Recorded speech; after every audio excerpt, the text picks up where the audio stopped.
Intéressé à la qualité de l'anesthésie. Si vous faites du protoxyde d'azote, vos patients ils vomissent. Donc ça force à mettre des autres médicaments qui coûtent cher comme les cétrons pour contrebalancer cet effet-là. Donc finalement, la première des raisons pour lesquelles je fais plus de protoxyde d'azote, c'est parce que je veux pas que mes patients vomissent. Raison numéro 2, c'est les effets hémodynamiques. Quand vous enlevez le protoxyde d'azote, vous avez moins de soucis en pérope, notamment chez les personnes âgées.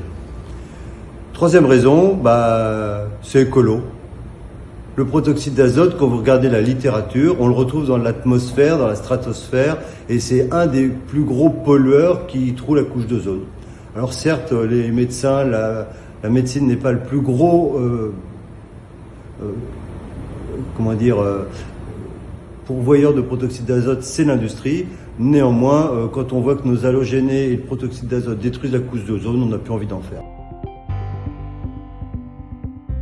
Une littérature qui supporte le fait que tant en pédiatrie, tant avec les halogénés, le protoxyde d'azote aujourd'hui, on s'en passe parfaitement, notamment avec ce genre de respirateurs qui permettent de faire de la très très petite consommation de gaz avec les NOx, etc., les circuits fermés.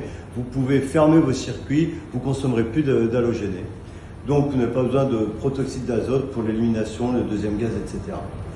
Ensuite, le protoxyde d'azote, vous pouvez vous en affranchir très bien si vous faites de l'analgésie ou de l'anesthésie intraveineuse, les VOC, comme on dit, le propofol, le rémivintil, sont des produits qui marchent très bien, notamment pour les nausées, pour le frisson. Et donc, c'est une façon aussi d'être écolo que de ne plus utiliser tout ça. Voilà. En pédiatrie, la SFAR a pondu des recommandations il y a déjà quelques années qui dit que très clairement on peut faire l'induction au masque, au CEVO chez les petits sans protoxyde d'azote. Et quand je suis passé de ce que je faisais avant à protoxyde avec oxygène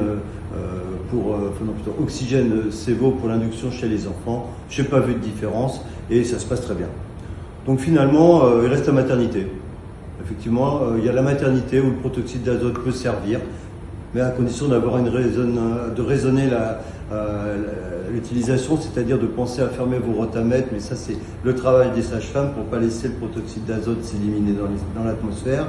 Et puis il y a le Calinox, ça me paraît une bonne indication par contre, pour l'analgésie, la suture, les voies veineuses, les soins chez les douloureux, les enfants, les brûlés. Donc en gros, protoxyde d'azote au bloc, non, ça ne sert plus à rien. Les deux indications que je retiendrai, moi, c'est le Calinox et éventuellement à la maternité, en étant conscient qu'il faut fermer vos robinets quand on n'a pas besoin.